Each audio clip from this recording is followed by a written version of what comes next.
Hello Internet people, we need to talk about something, specifically the Canon M6 Mark II and why I really do not like this camera. I bought this camera brand new back in 2021 and I had intentions of using it for my YouTube channel, which I did. It's still my main YouTube camera, but I'm selling it and I just kind of wanted to explain why. So first of all, this camera when it came out was like basically top of the line. This is still the highest end EOS M, what is it called? They call it EFM. EFM mount camera that you can buy. There's the M50 Mark II, there's the M3. I don't know, there's a bunch before this, but basically this has the highest resolution, the most features, and the stuff that you could basically ask for an M mount camera. And it kind of just makes me sad to see this thing go, but there's just so many reasons that I have to get rid of it that I can't justify keeping it anymore. So why am I getting rid of this thing first of all? First of all, what I mainly do is I shoot video with this thing, right? So the video quality sucks. It just sucks, right? I mean, it doesn't suck in comparison to something like your phone or like, you know, this camcorder I'm recording with. I only use this camcorder because it has incredibly long battery life and doesn't have recording limits. This thing does. I think it's like you can record like half-hour clips, otherwise the camera just shuts off. And also the camera gets absurdly hot whilst doing it, which is just, that's just a vibe. But yeah, so the camera shoots 4K video, right? It sounds pretty good on paper, right? It shoots 4K, it also shoots 1080p 120, which is legitimately a feature. This thing had over like the Canon EOS R, I think, that came out the same kind of time. But the thing is that the 4K is not 4K, right? So basically what what Canon did, was instead of downsampling the entire sensor, which is like an insanely high resolution 32 megapixels, which we'll get into later, but instead of doing that, basically what they did is they cut the sensor resolution in half, and they kind of just went with that. But the thing is that by skipping the lines and cutting like the sensor resolution in half, you don't get a resolution that's quite 4K. It's like 3.5K. So if you're viewed on a 4K monitor, I was actually able to see the skipped lines in the frame, and it's so distracting because, I mean, when I'm watching something in 1080p, I expect it to be a little bit softer than usual, right? But I'm watching something in 4K on a device that's supposed to be recording in 4K and it doesn't look as sharp as it's supposed to. What the hell is the point? The Canon A6400 was like, I think it was like cheaper than this thing, right? And it had sharper 4K quality. I don't think the colors were quite as nice, but the dynamic range and the sharpness you got from the A6400 far exceeded this thing. But the reason I was basically forced to buy this thing is because I'm already into the Canon ecosystem. I already have a crap ton of Canon glass. I don't even have all of it to show here, but I have so much M-mount glass and Canon glass that I was just like, I felt like I could justify buying an adapter to adjust it to my Canon M6 Mark II, which worked for a while, and I got a speed booster too, which was like $200. But the more money I spend trying to adapt all my shit to this fucking camera, the more I just wished I'd bought a Sony or like something that had better 4K quality or even just cost like $200 or $300 more. Because this camera has been such a pain in the ass that I don't think I'm very happy shooting with it anymore. Let me show you what I mean. This camera takes like the, what do you call them? Where's the batteries? Where the goddamn fuck are the batteries? No, seriously, where the fuck are the batteries?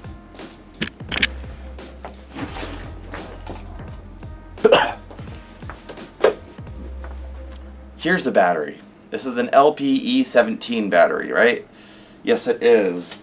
This takes the same exact batteries as, I need to get something again, as my Canon Rebel T6i or a 750D if you're from like a European country.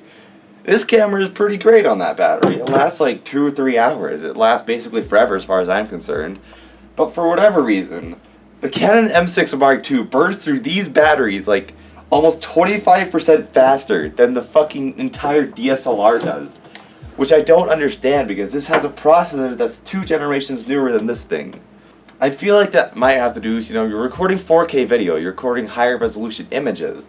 But I just think it's in such a small body and you don't have to deal with like an EVF even.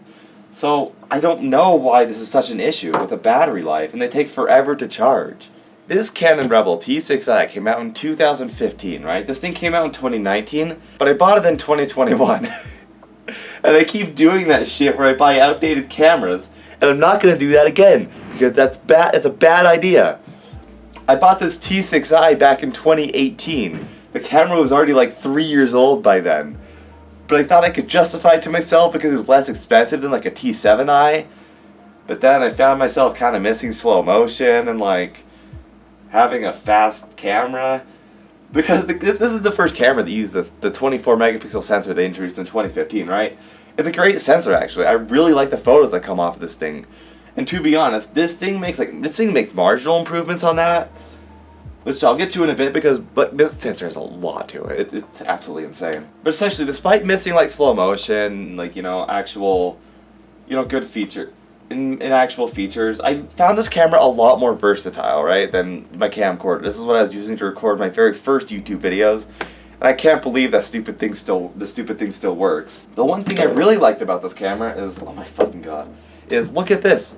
The screen flips out, but it doesn't just flip out, it flips and it goes like this. You can like do this to get like really down low shots, or you can do this if the camera's up high. You want to know what you get to do with this camera? I mean, you can do this, and you also can like get kind of down low, but you can't get as low. And you want to know what's bullshit? I can't turn on the camera now, but basically, if you have the screen like this, you're kind of trying to get like a angle like this maybe, you won't be able to see the camera. I mean, the screen in the proper orientation. The screen only actually flips when the screen is exactly 90 degrees. I feel like it should switch like, more when it's kind of like this, like I can't see the screen from back here. Why would I need it to be in that orientation from back here? Unless I'm looking at like this. But that's like a really niche scenario. I feel like a lot of people would have preferred if the camera just flipped like that. Additionally, if you want to get low down portrait shots, which is something I found myself doing a lot more of than I expected to, you have to be able to do this. This camera is physically incapable of doing that. There is no side-to-side movement of the screen. Meanwhile, this is like so convenient. Look at that. Like, dude, I don't know how you can justify not having proper portrait down low orientation. You know what also sucks about this camera? It doesn't have an EVF. Because like I said, it's convenient for battery life, even though the battery life still sucks. But there's just no built-in EVF. A lot of the Sony, Nikon, Canon, whatever the hell competition this thing had built-in viewfinders. But this just doesn't for some reason. You have to buy a $200 add-on. Like, dude, you get that with a Sony a6400 without spending $200 extra. Like, I don't know, man. And this thing has an actual viewfinder. It doesn't suck the drain out of your battery. And you can compose your shots with the screen closed and get infinite battery life as far as I'm concerned. That's what I like so much about my Canon 1D Mark III. Is that you can just turn off the LCD and compose all your shots with a viewfinder. And it's not like shooting film. You can just bracket your shots, get in, a lot of shots if you need to. But you just don't have that on this. So, yeah, it's just... Now, I want to talk about this sensor. This is a 32 megapixel APS-C size sensor, which sounds pretty great at first because a lot of the competition only has 24. This thing is also an APS-C body. You can't see the sensor, but this has a APS-C size 24 megapixel sensor, which at the time was considered about as much as you'd really ever need from a crop sensor like this, right? And that's for a good reason. The reason is because most glass can't resolve 32 megapixels. Especially EFM glass that's made for this camera. I mean, seriously, take a lens like this for example. This is my 18 to 135. This is no L series glass, right? This is a budget lens. I've got this for like $100. But the thing is, when you put it on this camera and you try to zoom in and crop, all the pixels are there. But you can literally see where the lens isn't able to resolve all those megapixels anymore. So it becomes just so useless because all of the glass I have isn't able to physically do what it needs to with this camera body. The thing is, this is also budgeted as a kind of mid-range prosumer type of camera, right? Which Makes sense. It can shoot pretty high burst speeds, and it's, you know, pretty good build quality and everything like that. But a lot of the people buying cameras like these will also be using budget or mid-range glass, which is simply not made for this sensor.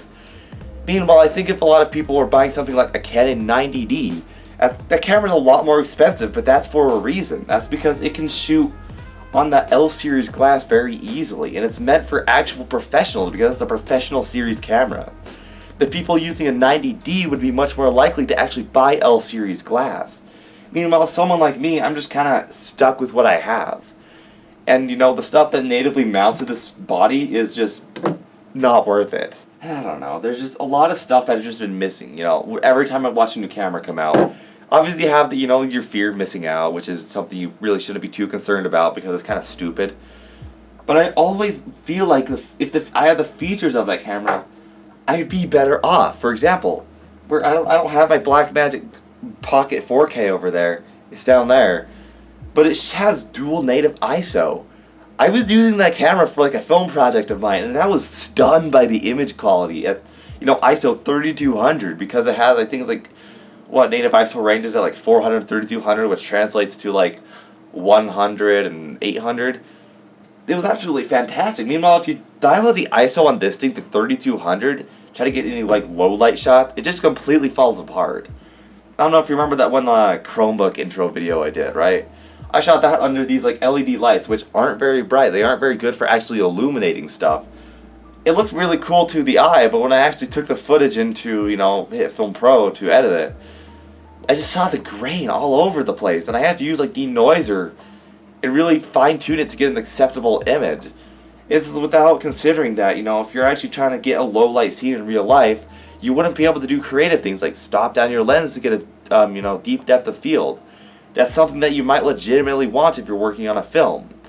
A lot of, you know, movies you see, they have lots of low light shots where the depth of field is really deep, and that's because they have specialized film or, you know, these actual cinema cameras that can shoot in low light with a stop down aperture and not lose their image quality completely. Allegedly, this thing has over, I think this thing has like 12.5 stops of dynamic range. It's a lot, right?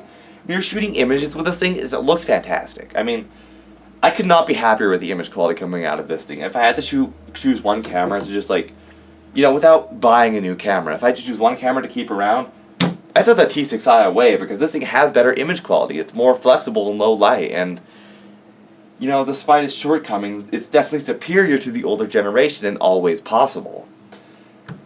But with new technology coming out every single year, and the value of this camera is going down so fast, I feel like I should sell it now rather than later so that way I can reinvest it into something I actually like using.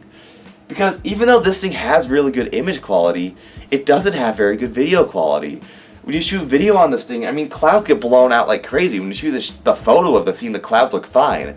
But when you actually try to shoot video, everything is blown out. Unless you're shooting under like overcast, you know, with very, you know, smooth lighting, stuff that's not too hard on it. It looks great, right? It looks as good as like a Blackmagic 4K, I'll say, even if it's not quite as sharp. Though when you actually try to, you know, record video, there is no high dynamic range. Well, there is a high dynamic range option, but the issue with like that is it's 1080p first of all, and it also does like HDR frame blending, so it looks like you're shooting at like 1/50th of a shutter speed, you know, like something like really blurry. You try to move the camera and it looks like complete dog crap. You know, it's stuff that your phone can do. My iPhone 12 Pro Max can shoot in HDR, but this thing just can't, and it doesn't also have the dynamic range in video mode to do it for whatever reason. And I don't know why, because it shoots at a high bit rate. The other thing too is that you also don't have any S-Log profiles. You certainly don't have RAW or like ProRes. So you can't even get that much flexibility if you're using this thing in like a professional environment. If you overexpose, you're fucked. If you underexpose, you're fucked. On photos, if you underexpose, it's kind of fine. You can kind of bring that up. Actually, I think I was able to recover like a photo like 4 stops underexposed. It's actually kind of crazy how much you can get out of this thing. I have to use some denoiser on it, but if you shoot video like that, I mean, you just have to get it right or else you're completely screwed, and I don't know how comfortable I am knowing that if I screw something up that badly, that I'll just be completely screwed. Because at the end of the day, you should be dialing in your settings beforehand, but post-production is a real process where things don't always turn out perfect, and that's the opportunity to get and fix things like that. Because you aren't always dealt the best hand with your sets and stuff like that. I don't really know what else to talk about. I mean, there's just other gripes I have too. Like, on this camera, I like how there's a dedicated ISO button, and, all these bracketing things. You could turn off the display right from there. Meanwhile, on this, you have buttons and stuff like that, but there's not as many. It's not as versatile. I mean, additionally, you have a clean HDMI out, but the thing is that it doesn't really actually change the video signal that much. You can record this to like it in a, what's that fun fucking video recorder called? It's like an Atomos Ninja 5. It looks better because of the higher bit rate. You're recording basically in 10-bit RAW, but the dynamic range doesn't come back. Neither does the sharpness. You can't ever get the full resolution out of this thing. Because 32 megapixels, it's enough for like a 7K image. And if it was widescreen, 32 megapixels is the resolution of an 8K image. You could be getting 8K out of this thing, but you just can't. Which, it's like, I don't know. I just don't know how to feel about this thing, because I feel like if I had to go back and change anything, I would have just gotten something like a Canon M50 Mark II. Because the thing I didn't like about the Canon M50 Mark II is that it cropped in when you're shooting in 4K, right? That kind of sucks. But it had sharper 4K. It looked better.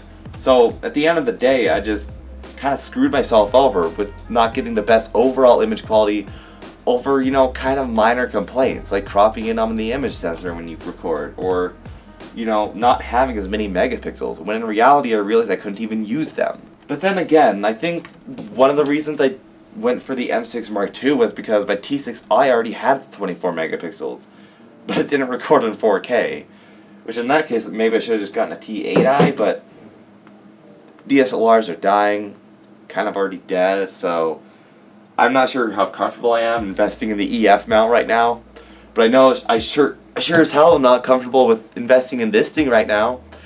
I've heard that the Canon M series is basically going to just be gone by the end of the decade in favor of the R series, which is just R mount. I hate R mount. I don't like R mount at all. First of all, the mount is ginormous, right? It's meant to fit full frame sensors. I like EFM mount so much because it's small. It can fit on like little tiny cameras like these, because they fit APS-C sensors. But I think Canon is doing this to deliberately screw over consumers, because the thing is that with R-mount, everything is proprietary about it, right? I don't think you can just buy budget R-mount lenses right now. You can't. You have to buy something really specialized, like, actual Canon glass or one of their actual sponsors. Meanwhile, you can buy so much budget EFM glass, you can adapt it to anything in the world, but it's not the case with R-mount. I know that Canon's getting into a lot of legal trouble because of what they're doing right now. Same with, Nikon suing Red over raw video codecs. But yeah, it just sucks because this is so convenient for the consumer. I think if they just kept this sensor for another generation, but made it, record in, first of all, true 4K, maybe even 6K, right? Gave it S-Log video profiles, something that actually gives us this dynamic range back, made it faster, and actually improve the low light performance, maybe with the Digic X processor. This has a Digic 8, but the Digic X was a lot better than that. Maybe then I'd be comfortable with owning something like this. But at the present moment, I'm not. And the other problem is that I don't know what to replace it with, because there's too many options, and they all have their pros and cons. I'm considering buying a Panasonic S, what do you fucking call it? It was an S PXW FS7, which records, 4K. That came out, the thing is, it came out in 2015, but at the same time, it's still supported. It has, I think it's a Sony E-mount. It's a mirrorless E-mount, so you can, adapt a lot of stuff to it. You can literally change out the mount, I think, because, it's a camcorder. And it's meant to be used in a professional environment, so it's very expandable. It's very good image quality. There's a lot of expandability, like I said. So, I feel like that would be a much better option if I was actually trying to do, cinema camera shooting. But at the same time, what if I want to, go to, a set that I don't necessarily have permission to shoot on, I I think they call it like guerrilla filmmaking, when you like kind of take a camera, you get in and out of your set real quick before they catch you. That might be something I'm considering doing. And in that case, something like a C70 might work better, which, you know, has, you know, good enough image quality. It looks about as good as, you know, the FS7, but it's a lot more expensive because it's newer. It has better features. I don't know what the fuck features it has. I know it has better ones though. And, you know, it's smaller. It kind of looks like a DSLR, so you wouldn't really be caught off guard shooting that thing in public. But at the same time, it also has like a C logo. You need a lot of stuff to set it up. You know, it's like one of those things, you know, it's like $6,000. I can save up $6,000, but you need like $2,000 in card readers and cards. You need, you know, a ton of stuff for processing it. And, you know, you need your microphone set up. You need a handle and a rig. You know, meanwhile, if you bought something like a Canon R5 that has like in-body image stabilization and, you know, lots of stuff like that, that would be a lot better. So I just don't know how to feel at this point, because I don't know what to buy. And I also don't know when to end this video. But that's my thoughts on the Canon M6 Mark II. It fucking sucks. Don't buy it. Anyways, see you guys in the next one.